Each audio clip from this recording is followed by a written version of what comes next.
Unfortunately, I have some, bad news. In terms of finding your perfect mate, Walt Disney, Hollywood, and romance novels notwithstanding, there really is no such thing. At least not on this planet. No one is perfect. Everyone has flaws. With that said, however, it is very possible to find the one.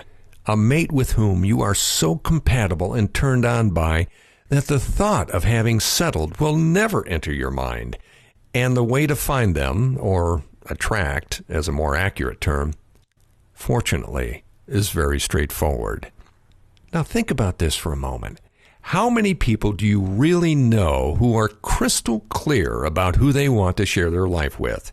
And by crystal clear, I mean actually took the time to write down in great detail who this person is or could be. Chances are it is close to zero. Now, there's an old saying, when you don't know or care where you're going, don't be surprised where you end up. Let's face it, most people go through life waiting or hoping to meet someone where the chemistry kicks in big time. And when it does, and it's mutual, you're off to the races. Wonderful, right? Well, except most of those races are either short or soon become very routine, unfulfilling, or you just end up getting thrown painfully from the horse. That's because chemistry alone is simply not enough.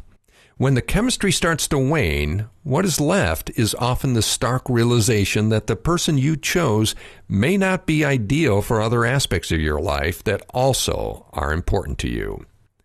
Now, when I met my ex-wife in 1982, there was chemistry and even some shared values. Yet the writing was on the wall when we had this conversation just before we tied the knot. We asked each other what we wanted out of our life together. She responded with something like, I want a house with a picket fence, 2 kids, a dog, and a cat. You know, the Leave It to Beaver experience. I just want everything to be normal. To which I responded, normal is the last thing in the world I want. I'm here to make a big difference in the world. And in addition to that, we were also not particularly well matched sexually. However, despite these differences, I knew she would be a terrific mother, which she was and continues to be, and she knew I would be a good father and provider for the family and a faithful husband, which I was on all counts. Our marriage lasted 26 years before I ended it. We do have 2 wonderful and successful adult children, and the first half of the marriage was okay, just not great. Basically, we both settled and paid the price for it eventually. And the reason we settled is that we fell into the trap of finding a mate the same way the vast majority of people do. We waited to find someone where there was a spark and hopefully some shared values. And I'm here to tell you that is simply not enough if you want to have an amazing relationship that only grows stronger over time rather than fizzle out as most do. Given that the last 11 years of our marriage, my wife and I were effectively roommates, I was determined to not let that happen again. And I also knew I wanted to share the rest of my life with a mate. So, only 2 weeks after ending the marriage and moving out, I launched myself full body and soul into what I call my Dream Woman project. Over a period of several days, I feverishly wrote down my unbridled and extremely detailed description of who this person was from every aspect and nuance I could think of. In looking back on this process, I realized the key to doing this successfully was having the courage to look deep inside myself and become abundantly clear about what was important to me in a lifelong, intimate relationship. Most people, I think, are afraid to be this clear, because if they are, they will also be consciously aware of the possibility that they may never find this person and end up disappointed. So instead, like countless others, they avoid risking clarity in the hopes that serendipity will just hand them their perfect mate on a silver platter. Right. lack of clarity practically guarantees you will end up settling every time. Now, if you're interested in taking a look at my own Dream Woman project, just go to dreamwomanproject.com to download a copy. And when you do, you'll see that in addition to being quite specific in my writing, I used many visuals and images extensively to help describe what I wanted. And you can make your Dream Woman or Dream Man project as elaborate or simple as you want.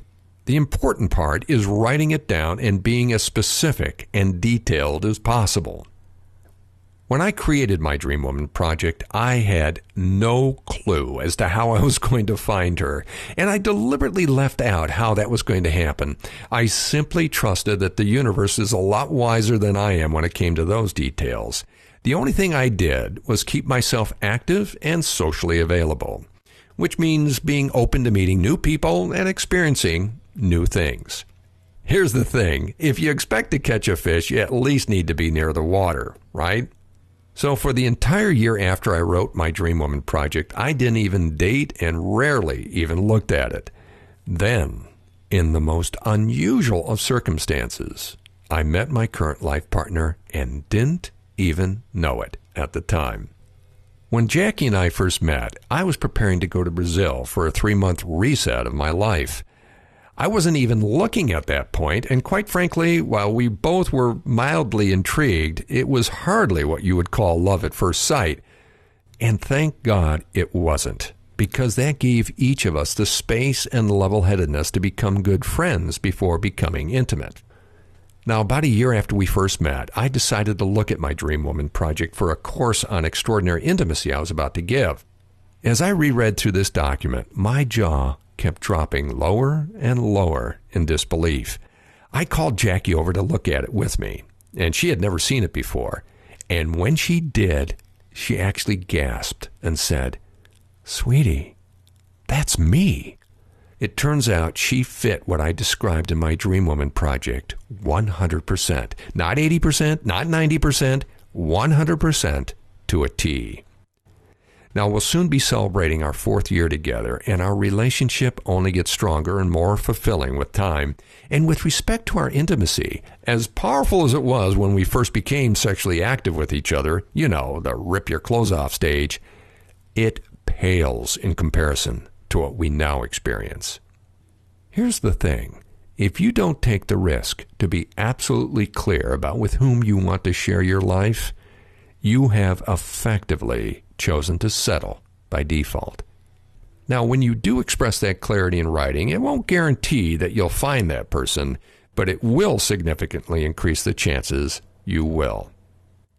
And perhaps most importantly, you will know that you gave it your all instead of being a passive bystander waiting for anything remotely interesting that may cross your path.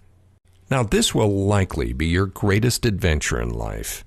Don't sell it and yourself short by taking the lazy way out, by settling for less than you know deep down you want and deserve. Thank you for joining us for another episode of Extraordinary Intimacy with Michael J. Russell. For all speaking, media interviews, and workshop inquiries, go to michaelrusselllive.com. For private intimacy coaching, send an email to coaching@michaelrusselllive.com.